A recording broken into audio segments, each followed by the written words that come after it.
Fallout Equestria, Murky number 7, Chapter 2, Every Pair of Wings.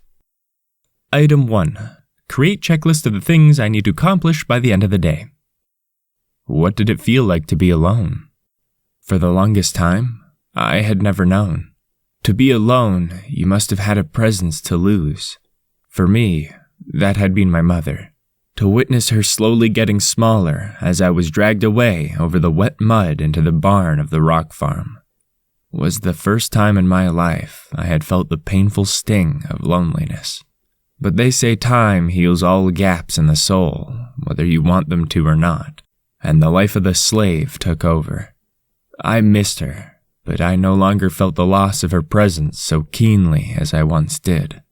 After all, my time around her had always been preordained to end, a childhood safety blanket that, after growing up, was thrown away once I had come of age. That was how slavery worked. No, I had never truly felt alone, because I had always known I was going to be so one day. I had been prepared for it, however subconsciously, by the conditioning that had become my forced instincts. That day in Fillydelphia changed all that. A mother is a requirement. Every pony has one. It's the people you meet who you do not expect that defines your feelings around others.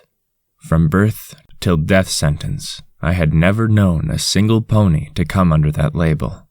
But approaching my darkest hour, I had been shown not one, but 4. Number 6, the fearsome pony that had attempted to set me free and fought with terrifying brutality to escape. I had been nothing but an acceptable tag-along to him. Yet, such an act was unique in my life, for no pony had ever lifted a hoof in my defense. He had shown me the will to fight, to pursue, and attain something, but as my mental instincts kicked in, I lost him to the Fillydelphia ruins. Presumably forever. The unknown mare, a pony that had shown me kindness and concern when I had been injured, who had seen my somewhat more risque pictures and only grinned rather than judged. For the brief few minutes I had seen her, she had given me hope that perhaps not all ponies were so quick to leap to assumptions. However, she too was now lost to the masses of slaves. Never for me to know if she was still alive or even in Fillydelphia anymore. Despite that, I could not remove her from my mind. The stable dweller, the pony who defied a master, who alone had fought and escaped from his clutches by ascending to the heavens above, taking with her the zebra who had tried to kill her.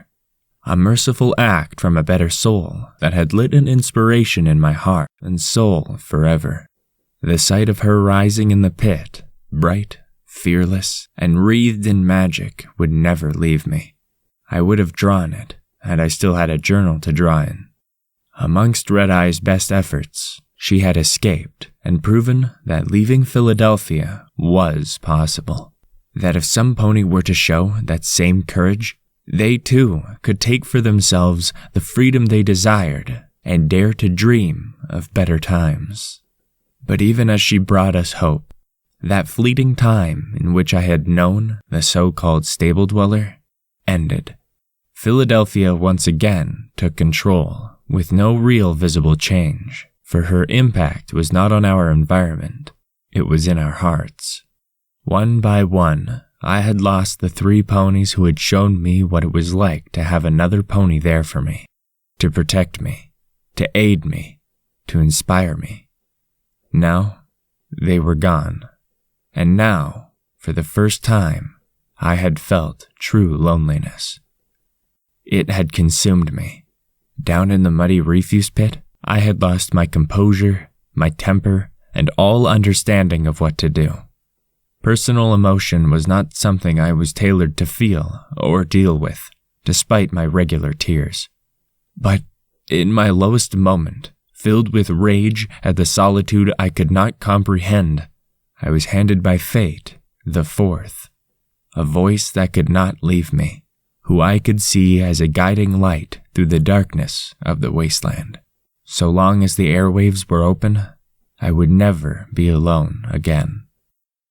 So you see, my little ponies, today we bring you the first of a new wave of goodwill to all the unfortunates out there in Fillydelphia.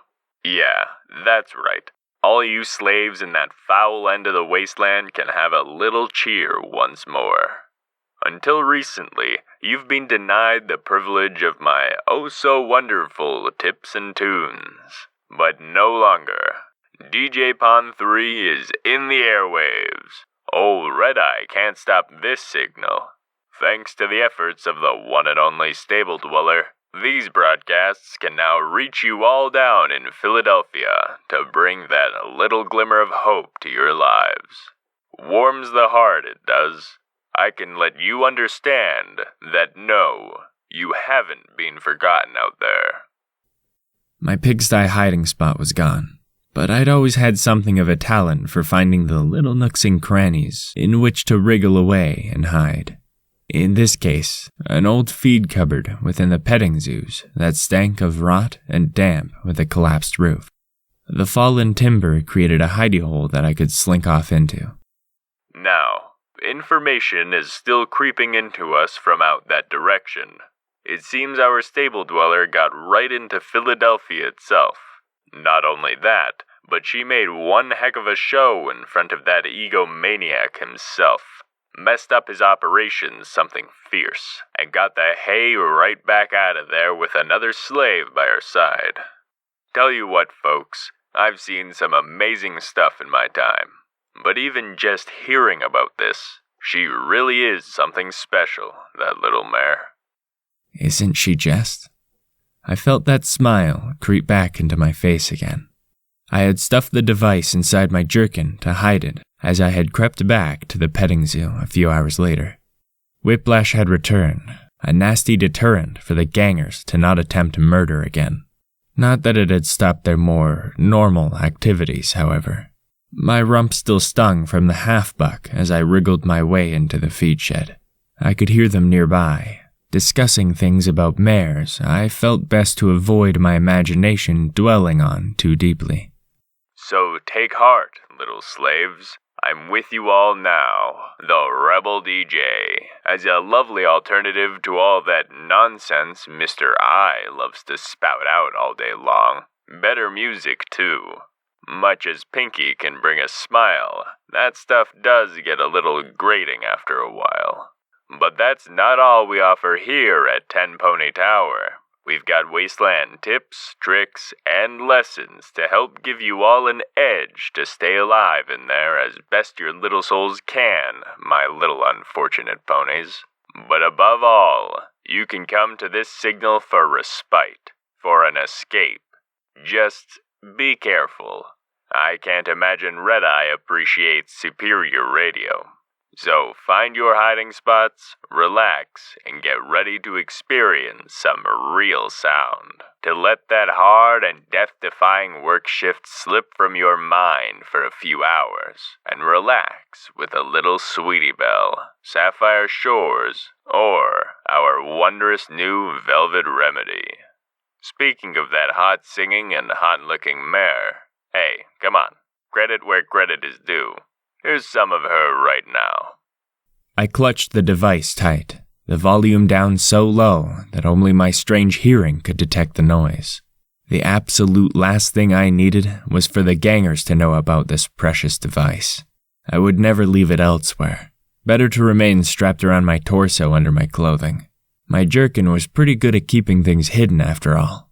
It had done so for a very long time, and now would do so for even longer with this device.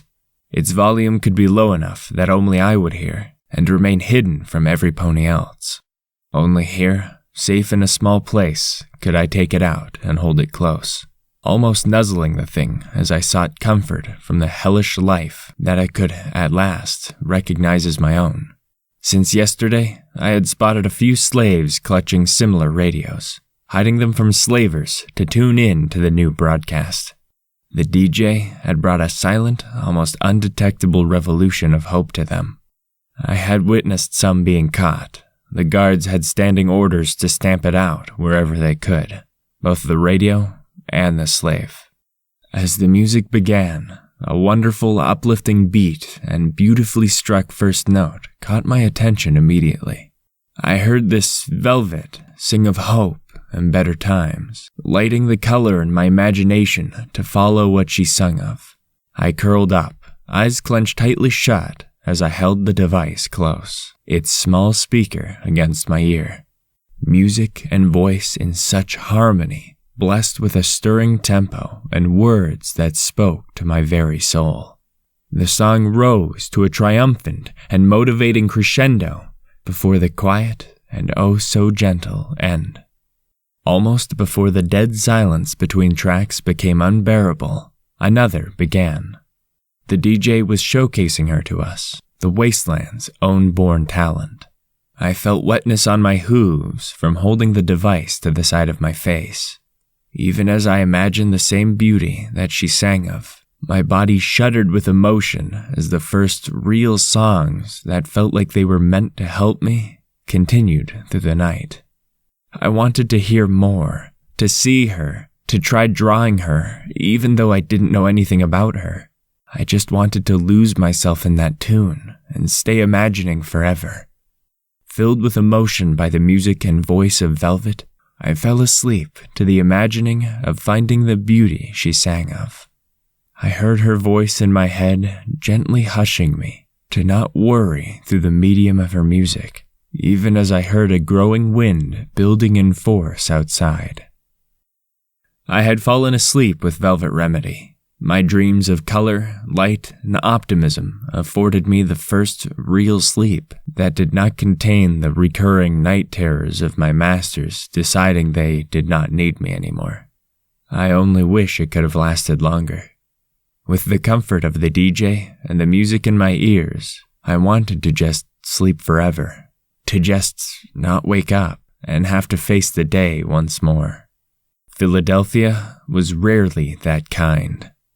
Yesterday, I had been woken by whiplash beating on the pigsty. Today differed only in that the pigsty was a feed cupboard. A sharp rapping jerked me awake all the same.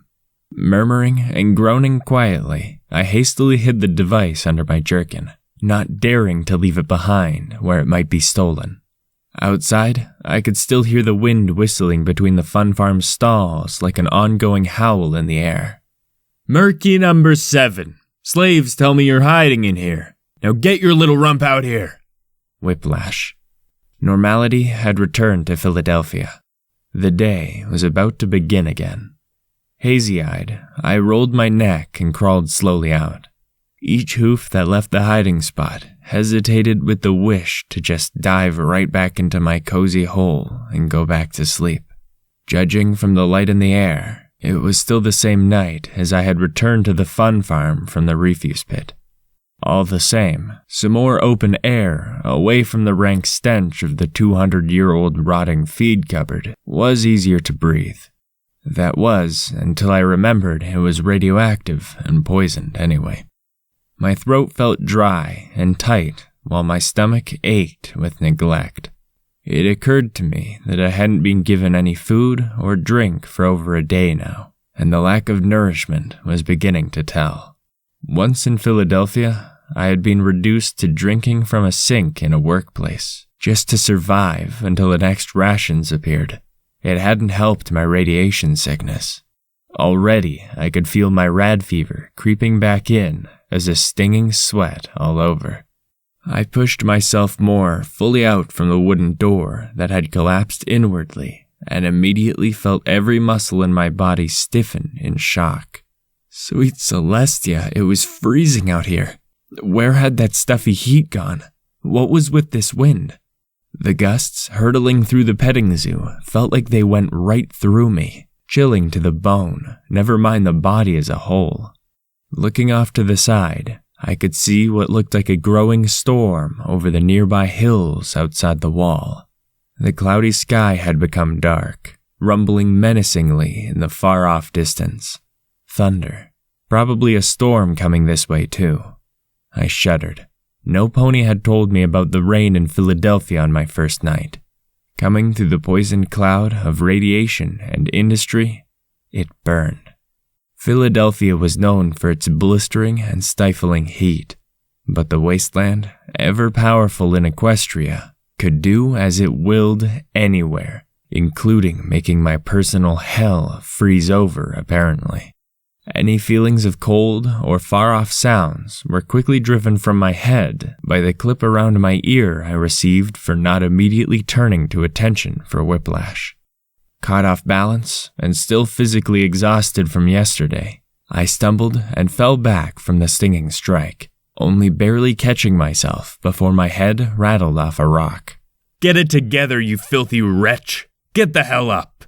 Whiplash's voice was like his signature item, sharp and cracking for emphasis as I felt him wander forward, kicking me in the ribs every second I delayed as I attempted to get my sore hooves under me and rise. Wincing in pain already, I reflected that this probably wasn't going to be a very good day. Well, another one to add to the pile since I was bought by Master Redeye. Turning, I bowed my head before looking up at Whiplash. Clearly, I had just been in time, for that length of leather was already drawn, his whip ready to strike me if I had delayed any further. He must just have seen the twitch of fear in my eyes, for the whip moved forward to lightly bat my face to either side on each word major punctuation of his speech. "You will come when I tell you. No delays, Murk. I'm getting tired of dragging you out of your holes. Do you think I have the fucking time to waste on you?" I shook my head. An oral reply, I had learned, more often bred a twisting of words and a fierce lashing. "Good. The only reason I'm not having you strung up and whipped till your back is raw flesh is because your shift changed," he sternly announced, walking back to the main zoo area. "Your number came up. Lucky number 7, right?" He sneered at me as I tried to fight the urge to roll my eyes. If I had a morsel of food for every time I had heard that joke, I'd only be slightly malnourished instead of ghoul-like. I backpedaled into the wooden side of the petting zoo feed hut as he approached, reaching into his saddlebag. My imagination went wild. Whiplash not using his whip? What was it then? Pliers? A mallet? It was a piece of old yellowed parchment and a quill. He threw them at my feet. "Take note, Murk. I need you to remember this precisely." I simply stared at the parchment and quill like it was an indecipherable puzzle. Master?" I started. I can't write." Whiplash turned his head to me, eyes narrowing as his magic picked up both the quill and whip, a look of, "You're kidding, right?" on his face before grunting in annoyance and drawing the parchment up before him as well. "Well, I'll write it then." I can't read either," I muttered, closing my eyes and whinnying as I lowered my head. His whip blurred and cracked upon my face. I screamed, leaping backwards on instinct, half falling into the feeding hut hole again as the line of agony tore across my forehead. My hooves came up to protect it against further strikes from that whip, feeling a small trickle of blood dripping from my forehead onto them. I hesitantly opened my eyes to see the whip raised, ready to strike again. "I swear to Luna's almighty royal arse, Murk, you are the most useless slave I have ever had the misfortune to own. Now you listen up, boy. You listen good. I'm going to tell you this message once, and if you fuck it up, then I promise you'll be working the Perisprite pits from tomorrow onwards." I opened my mouth to plead or beg. The Perisprite pits were a death sentence. Those little flying critters had been twisted by the radiation into carnivorous little demons. We had all heard the story of the pony who had got one in their mouth and had been eaten from the inside out by an ever-growing swarm. I didn't know if that nightmare-inducing situation was true, but I had seen a pony without a hazard suit devoured by a loose swarm in mere seconds. Working in the pits to incinerate them was a danger beyond any other appointed shift, even more than exploring the crater or a stable. However, I was not given the chance to voice my begging against being sent there. "I need some pony to run a message for me," he continued, throwing the parchment and quill back at me anyways. I've got a request for 4 new slaves from Equestria after yesterday's work shift. Apparently 3 of them fell into a vat of molten metal or something. The 4th was sent to the pit. He narrowed his eyes for a second, before shrugging.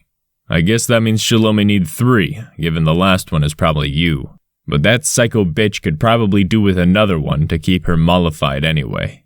You go straight to the manufacturing foundry, Merc. She'll not be on the shop floor at this time of night, so you'll need to go find her in the overseer huts near the factory. I groaned out loud. My own sleeplessness had been warning me, but here was the confirmation. I had indeed been woken early. This was out-of-hours shift work, and in this case, it involved potentially having to wake up a slaver who I doubted would be too pleased to see me, let alone having me interrupt her sleep. If Whiplash cared for my obvious discomfort, he didn't show it, simply letting his instructions sink in before continuing. Tell her that the slaves will be delayed today. She won't have them. The groups are still too messed up from all that pandemonium yesterday. Oh, great. It's bad news. This just got better and better. However, on account of you surviving, somehow, you are to mention that she will have you back again to continue work in her foundry. I wanted to just start beating my head off the feed hut's wall. Back to that routine again for another few months until my inevitable poison-air death? Is that what I'd been through all this for? No, she won't be too happy. So that's why I'm sending you. Oh, come on. What was this? I had to speak up. But mentally, I was already preparing how to best tell Equestria to not shoot the messenger. A neon sign from 3 miles away seemed the best option at this point, accompanied by a very fast train to get on. Master, I don't think that's a good idea. She isn't too fond of me as a worker, I squeaked out, eyes warily watching that whip of his. In fact, I think she outright doesn't want me. Then that makes 2 of us, Whiplash retorted, snorting and turning away. As far as I'm concerned now, Merc, you're expendable. If I have to lose a slave to Slit being in a sick mood waking up to get a message on time, I'd rather it be you than any slaves that the overseers actually want from my stock. Now, leave in 10 minutes' time. I've cleared the guards for you to leave at that point. Understand? Yes, Master. I lowered my head, sighing to the ground. Luck may have helped me yesterday, but it was turning its head from me today. Whiplash wandered off soon after. I lightly stomped the ground in frustration at the new role as messenger to be stabbed. On the other hoof, at least I had 10 more minutes to hide away. I wriggled on the ground to fit under the locked door back into the feed hut. I had spotted the rotten wood around the bottom when I arrived back to the fun farm from the refuse. A swift half-buck had given me some room to squeeze under. Inside, I didn't own much. Well, I didn't have anything at all, actually, other than my jerkin, sticks of charcoal, a parchment and quill now, and finally, of course, the device, or radio, or hoof machine, whatever the thing was called by ponies who had education or experience of the wasteland. I set it to the side on what used to be a feed box, turning up the volume just slightly, half hoping to hear DJ's sweet soothing words to help me feel safe. No such luck. Although, the unknown singer's voice, not Velvet's, I'd recognize that voice anywhere now, brought a smile to my face as I sniffed and laid down again. What now? Was I meant to go back to the daily life in Fillydelphia? I doubted it could ever be the unthinking toil to inevitable death it used to be. Several ponies and the music of the wastes had shown me there was more to life. I had shown myself there was more to life when I started drawing for myself yesterday. How could I just turn my head away from all that? How could I go through the agony, sickness, and deprivation until death with anything more than a constant fear for losing the small things that I had gained? A hacking cough sent a flare of pain into my lungs. Radiation sickness reminded me that it too was still present, its fever hidden by the chill wind outside. I covered my mouth with a hoof. The last thing I needed was the gangers knowing how bad it was getting. The hoof came away bloody. Oh, not good. Only now it occurred to me that my savior yesterday, the Balefire Phoenix, had perhaps been a double-edged sword. The same green fire that had driven the gangers off had given me a severe dose of magical radiation on top of what Fillydelphia's smog had already done to me. I shook my head, driving the thought from my mind. I was dying anyway. This didn't change anything. If anything, it was more important I did this right now. I needed to concentrate on what I was supposed to be doing before I was too sick to do anything. Tossing the quill to the side, I drew my charcoal stick instead and pulled the parchment across. This would be different. I had 10 minutes with no interruptions. The gangers were asleep. Whiplash wasn't coming back for now, and I had control of my own drawing. Yesterday, before the pit had been something special. I had to use what time I had left to feel that again. Lacking my journal, it fell to the parchment. There was only one thing I truly could bring myself to draw. The parchment was large. I wanted to make use of it. I drew rough lines. Like before, I was simply throwing things at the page and seeing what stuck. Eventually, the way shone through to me, and I set to work. Down at the bottom of the parchment, I drew a small figure, glaring upward, with wonder on its face, eyes open and full of realization. He held limply in his hooves a small device. I dearly wanted to draw what was above him, but that had to wait. Some things needed finishing before it. To the right, bigger. No, much bigger. Dark and brooding. Sharp designs and a look of absolute cold determination. I even felt fear just looking at him on paper from my own charcoal's rendition. On the right of the drawing space, he stood with his head low and ready to unleash imminent violence. As my charcoal darkened the tribal designs, I began to notice that I had unwittingly drawn him to be looking away from the small pony in the center. To the left, I began to draw a second pony. Quickly, I changed, instead doing just her face. A mare with a flowing mane looking off to the left of the parchment with concern and kindness. I remembered that face. Gently, I brushed away some of the blackened markings nearer to the center, giving it the illusion of light. I paused. I knew what I wanted above those three, but I was afraid that my skills would not do it justice. Slowly, I touched it to the parchment. Gently, I began moving it to form shapes and curves as always. I could feel sweat stinging my brow from concentration. I could not mess this up. A pony took shape, weightless and heroic, floating in the air itself. Growing in confidence, I drew heavier lines, magical wisps, and beams of light from her horn that would have lit all of those below, watching her ascend. The central pony below was staring directly up at her with wonder on his face. I sat back from the parchment and took in what I had done.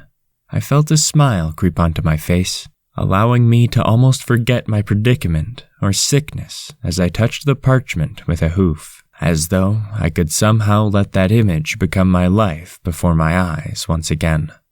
I could see mistakes, there always were, but they didn't matter. What I drew was what I felt. My journal was full of such things, most drawings telling my emotional state or hidden wishes, however large or small. I knew I had to retrieve it, but I also knew I had no help. I wasn't alone. The DJ had seen to that. But I had to do this by myself, through all sickness, fear, slave duties, and unclear dreams. I could see the one thing I knew I had to retrieve. That journal would be mine again before I died. I would find it, take it back, and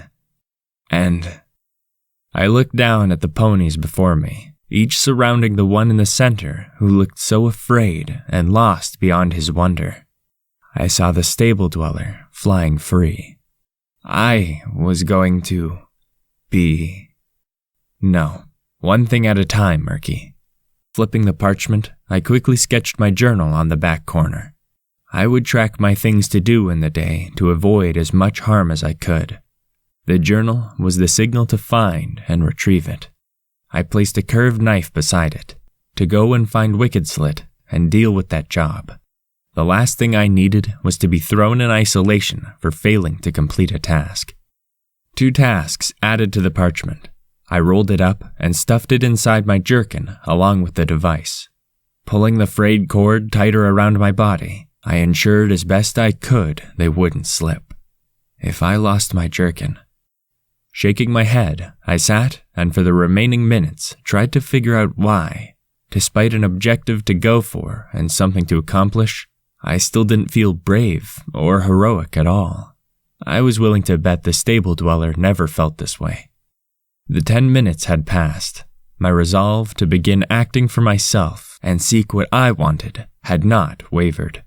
But as I crawled out into the reality of Fillydelphia, the safety of my drawings and wishes fell away to the cold and harsh weather through the normally stiflingly warm city. No, I was not brave. No doubt there would be tears, whining, and pain to go yet, but I held tightly in my mind the hope that it was all leading to an end soon, and that sometime soon it might be worth it in the end. I shook, trying to work some feelings into my quickly numbing limbs before moving out. I could see the other slaves clustered together in corners, sharing body heat against the wind. A few, woken by my yelp of pain earlier, glared with hateful eyes at me, apparently jealous of my ability to fit into small places for warmth. The gangers in particular seemed to be looking at me with grim intentions. They had taken shelter in the ruins of the pigsty, the only remaining wall dragged around as a primitive windbreak. Seeing it sparked a memory in my mind of being dragged along this very ground, chains around my legs, as I watched the sketch of my mother disappear from view. Whiplash wasn't nearby anymore, so I couldn't linger much longer. But as I harbored the quest to reclaim what was mine, a thought struck me. Those gangers had come back here after chasing me down last night, and I knew for a fact that no other slave would touch the spoils of their conquest over me, lest they became the new target.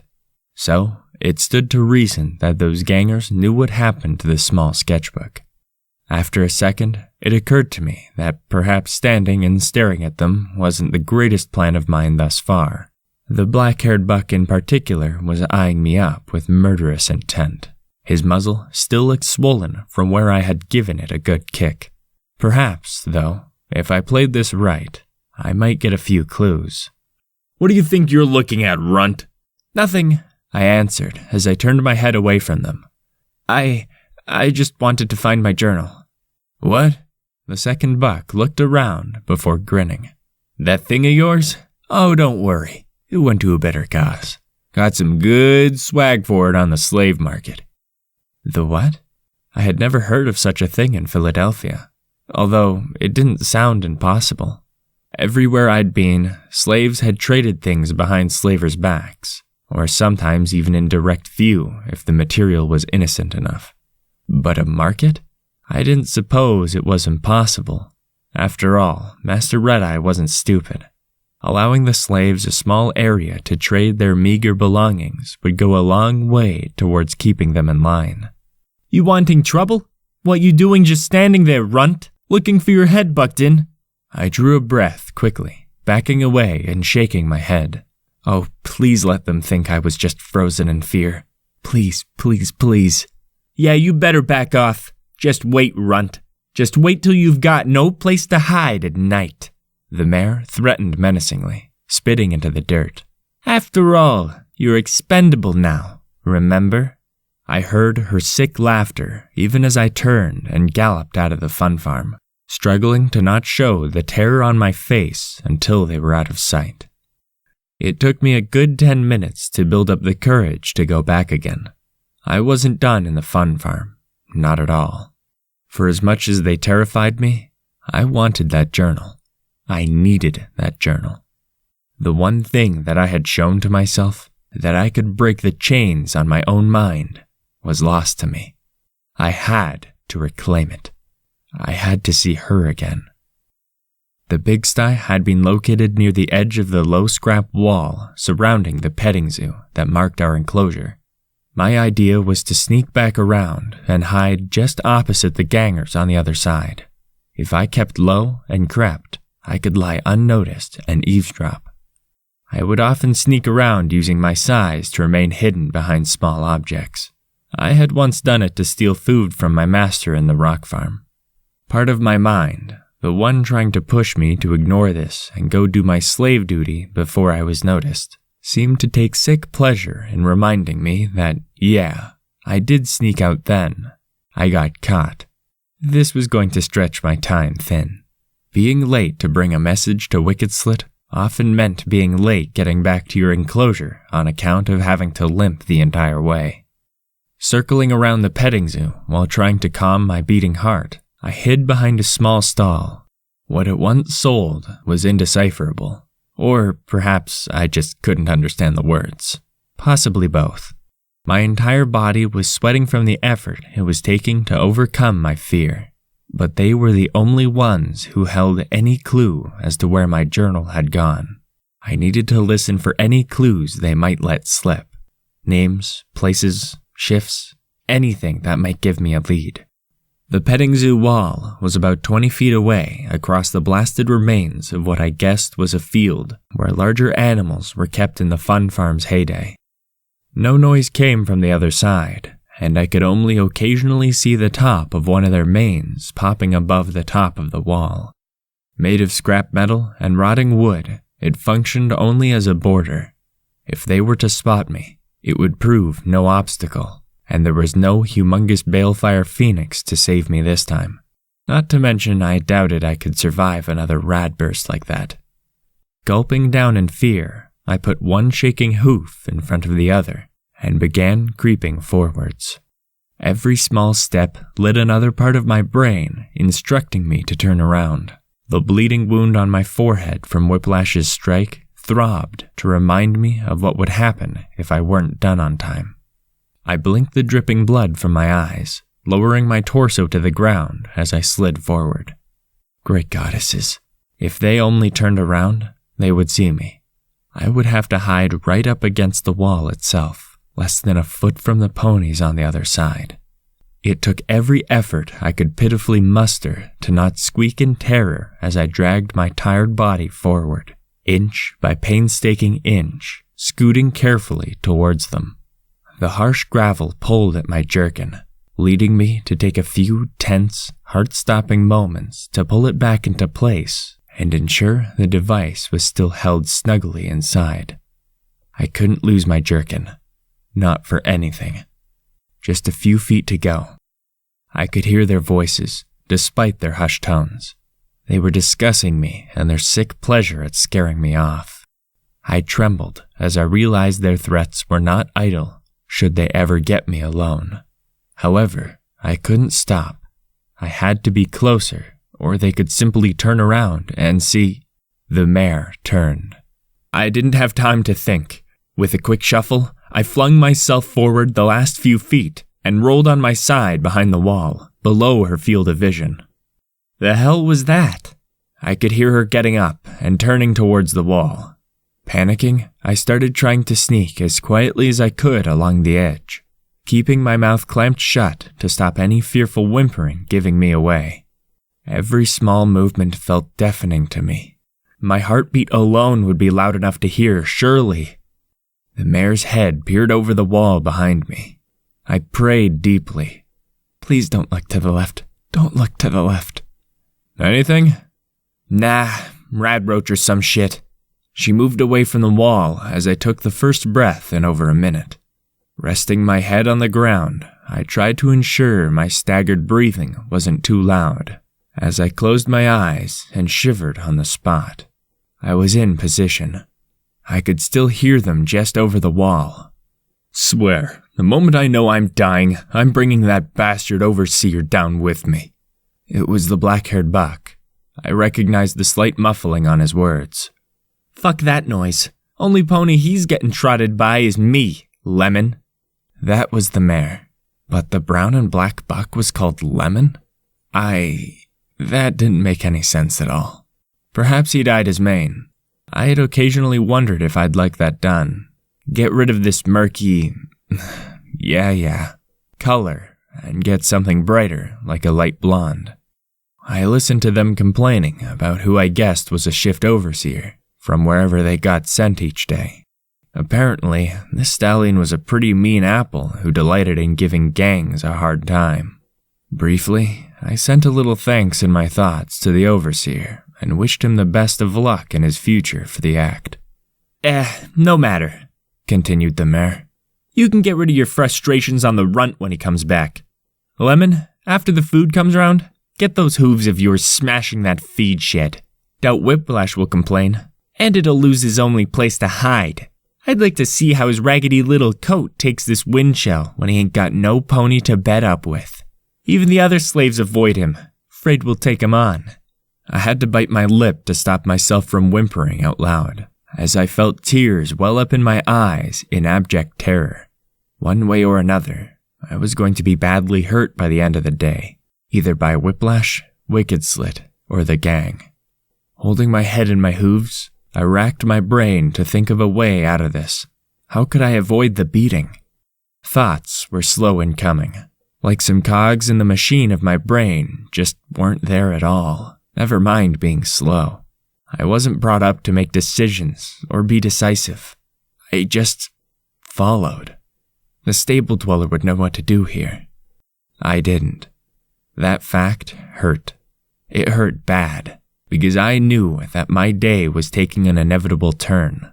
No matter what, it would end in me returning here for punishment of some sort or another. The most I could do was steel myself against it. Yeah, me, steeling myself. What a joke. I'd probably just cry and beg like I always did. Hey, you got that Wingboner magazine there, Noose? Yeah. The mare I now knew as Noose lashed back, her voice savage and filled with possessiveness. I'm not done with it yet. You've had it since you've got back from the damn market, Lemon threw back. Come on, I've never seen them Pegasi like that before. Then you'll wait your turn to read it, Noose spat. All they're good for these days is sitting on clouds and being pictures in old magazines for our benefit. So I'm going to enjoy it as long as I damn well want. Like you could ever enjoy anything like that for long, Noose. I heard a curse screamed incoherently before what seemed to be a small pony-on-pony brawl broke out between them. The sound of them scuffling on the ground, swearing colorfully and beating one another around, reminded me all too much of the sounds I had heard in the pit. Well, at least at first. I sighed about the hatred of the Pegasi. No Pegasus could ever walk the wastes without being hunted now.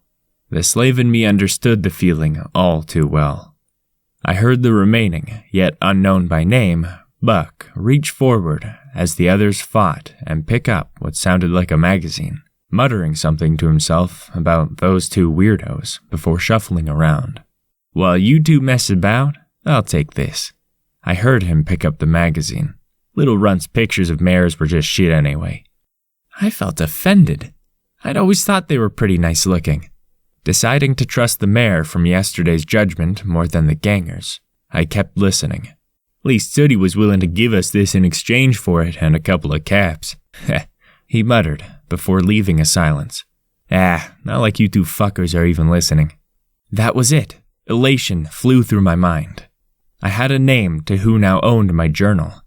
The slave in my head came to the surface once again, mentally waving a clock at me and trying to drag me away from the wall. Finally, I could obey and get back to normal. It was time to leave, to go and find The pair tumbled against the wall just beside me in their exertions. I didn't expect it. I squeaked loudly. Hey, noise again? What? I thought that was you. Screw you. I don't make sissy runt noises. I heard the three of them scrambling to their hooves. There was nothing else for it. I upped and galloped around the wall, hugging it closely. Behind me, shouts and more foul-mouthed curses as they heard me take off. The wall shook as they climbed it. I didn't even look back as I turned the corner of the wall, going for all I was worth to find a hiding place before they got over the wall and came after me. I could only pray they hadn't identified me. Ahead, I saw nothing but road. I tried not to curse out loud. After the gangers, I almost didn't want to swear again, as it gave me nothing but flat ground. Hooves on gravel sounded behind me as the gangers began to come around the wall. For one of the few times, I thanked my height. If I had been a normal-sized pony, the wall wouldn't have hid me at all while running. I made for the road anyway. What else could I do? The hard surface and my hooves while galloping were hardly quiet, but little choice remained. As long as I could reach the other side, my sprained front leg clearly thought otherwise. A clenching pain burst through it. The hoof stomp from the crushing under the slaves yesterday made its presence known again through the mass of bruises and pains I had as it felt my hooves landing on solid asphalt repeatedly. I fell with a cry of pain, going head over hooves to collapse off the side of the road and down the embankment, the pain in my leg throbbing wildly. I could run no more. Yesterday's exertions had caught up to me through my wounds. I heard them fall off over there. They're over the road. Noose's vile tongue echoed between the ruined buildings as I lay in the blackened gravel at the side of the road. A foul stench was in my nostrils, making me gag as I lay, awaiting them to appear over the top and do whatever it was they were wanting to do. No Phoenix to come to my aid now, and I highly doubted number 6 was going to stop doing his own things to come out and rescue me. Sweet Celestia, that smell was horrible. It was a sewer drain under the road. I blinked and stared at the small entrance, dripping with mold and slimy substances. Immediately, I knew how I was meant to survive this. I didn't like it one bit. The sound of Noose's hooves coming closer reminded me that I disliked dying even more. Crawling with 3 hooves, I pulled myself along the ground, smearing over the exuded gel-like liquid coming out of the drain. There was no way this wasn't going to be highly radioactive or filled with disease, but at this point, I doubted my life expectancy would really be worth worrying about. Trying not to breathe, I pulled myself into the small tubular drain and curled up inside it, feeling wet, mushy material squelch beneath me. The gangers ran over the road, their hooves sending echoes down into the drain as they leapt above the entrance. I stared upon them from behind as they stopped and looked around. I had never noticed this drain until I had been lying down randomly from falling. Surely they'd never notice. Ugh, what's that smell? They paused, looking around and wandering past the drain a few times, muttering about the smell it was making. They couldn't miss the entrance, but if they thought to look inside... Forget it. Whoever that was, he's long gone. Unless they hid in the drain. I froze, every muscle tensing up, my foreleg aching from the injury all the more. I could feel my sickness building, the stench and tension in my stomach wanting to make me cough again. The hell? Only the filthy little runt would do that, and he's way too scared of us to eavesdrop. Just, come on. I don't want that bastard Whiplash giving us another doing. I heard them wander off, the buck who had offered to check the drain reluctantly trotting after them. With a hideous sucking noise, my hind legs came free from the smelly slime that composed of the bottom of the pipe, letting me wade through the damp muck surrounding the entrance.